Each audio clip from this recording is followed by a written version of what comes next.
Today is October 15th, and it's known to us in the loss community as Pregnancy and Infant Loss Remembrance Day. The whole month of October is Pregnancy and Infant Loss Awareness Month, and I know we've been kind of quiet about it on our channel, but we'd like to address it today.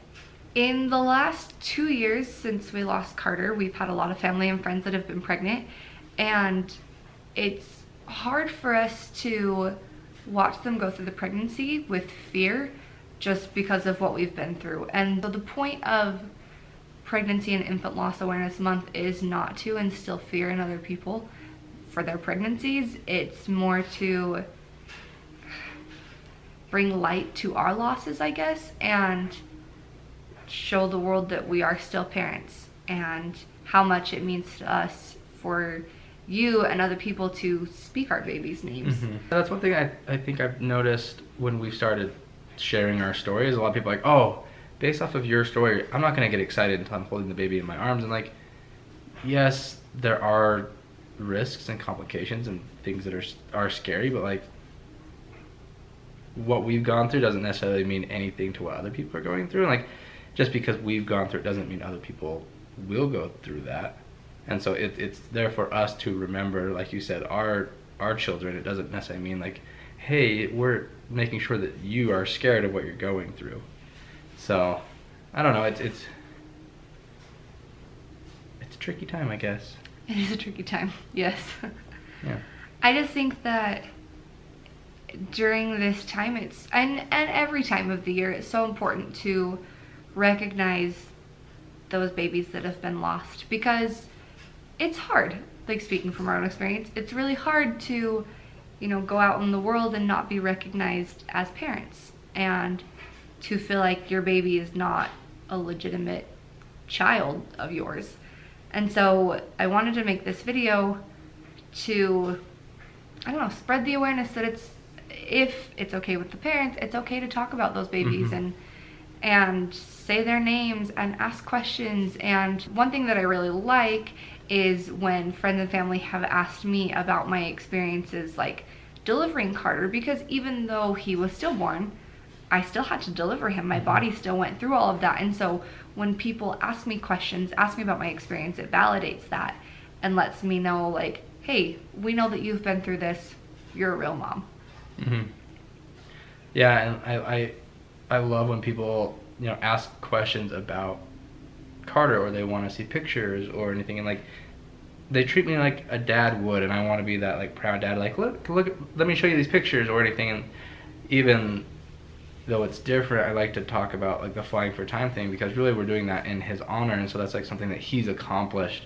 And so I like to be a proud dad about those type of things. But really, talking about them, asking questions. Anytime anyone sees an airplane and says, oh, I was thinking about your boy today, like that means a lot to us. Just because then he is still remembered, and he's, was real, and he belongs to us, and he's a part of our family.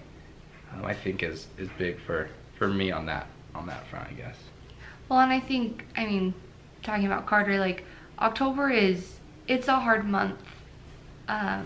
It's a hard month for us anyway, because it's the month that we lost Carter in. It's the month that we would have been having little Bean in. She'd be turning 1 this year, and Carter's going to be 2. Like, October is a hard month, and then it's Pregnancy and Infant Loss Awareness Month, and so people are constantly posting things about their babies or things about just loss in general, and it gets hard, I guess. And so I know that October is our month, but everyone has their own milestones, and it's just rough, I guess.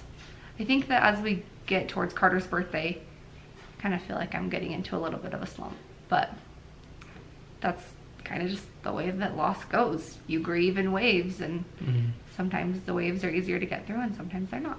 I think that's one thing that I often forget about, or often don't really think about. Like, you don't like get through grief and you're like, I will never grieve again about this moment. Like, it's a continual thing that really you're going to have to interact with for the rest of your life.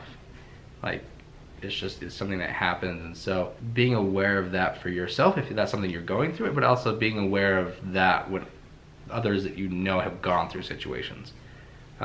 similar to like a loss or something. Like, it's not like, oh, well, that happened a year ago, they're better now. Like, more than likely not. Like, they're stronger than they once were, and they, you know, are able to better function than they used to, but it's not like they're completely healed from that, and they don't have, you know, moments of grief, or they don't have, you know, times of reflection or sadness in their life still. Like, it still happens, especially when you're going through any type of big milestone, I guess. Yeah, I mean, big life events like the loss of a child, or, you know, anything else that's hard in your life, like, it changes you. And I think that it's really important that people understand that nobody has to have a reason for the things they choose to do or not to do. Right after we lost Carter, we were really antisocial. We didn't go to a lot of family events. We didn't really care to talk to people that often. And some people might have been offended by that, but in the end, it's what we had to do for ourselves. And so I think we've tried really hard to allow ourselves to grieve and to give ourselves the space that we need. I mean, anytime now, but specifically after our losses. And so, I don't know, it's important, if you're watching this as a lost parent, like, give yourself that time, because it doesn't go away. It's been 2 years almost for us since we lost Carter, and it still sucks. It still hurts, and we still have to take that time and have that space. Well, and I mean, we're talking specifically about our situation, but like, loss or any hardship in general is going to be difficult. Like, if you lose a sibling or a parent, or you go through a divorce or anything, like, obviously take time for yourself and do what works best for you, and really, like, go through those emotions and feel it out, and really, like you said, embrace what works best for you. But especially since, you know, it is Pregnancy and Infant Loss Awareness, if that's something you're going through, also, you're not alone. I think that's the biggest thing that we felt when we first lost Carter, is we felt so alone and lost. And it doesn't solve anything, but at least feeling not alone helps. At least for me, it does. And just know, like, if you need to talk, like, we're here. I know that this is like a one-sided conversation, but like, we have an email address. You can find us on the social media. Like, if you need to reach out, talk to us. Like, you're not alone. We can help. Absolutely. And it's important to honor your babies. I think that's the whole point of Pregnancy and Infant Loss Awareness Month, is to remember and honor your babies and say their names and share their stories with the world, because they matter. And they are yours, and you are their parents, and that's what this month is about. So today, October 15th, Pregnancy and Infant Loss Remembrance Day, is also known as Wave of Light. So at 7 p.m. local time, wherever you live, light a candle in remembrance of your baby and keep it lit for an hour. And then when you blow yours out, someone in the next time zone will be lighting theirs. And it creates just a continual wave of light for 24 hours in remembrance of your baby and our babies and all the other babies that are gone too soon. And I know we'll be doing it, so we invite you guys to do it too, whether you've lost a baby or not. If you'd like to just light a candle in honor of babies that you've heard of, or babies that you might have known, that'd be great. Just know that if you've lost a baby, we're thinking about you this month and every month, but specifically this month. And like Brandon said, know that you're not alone.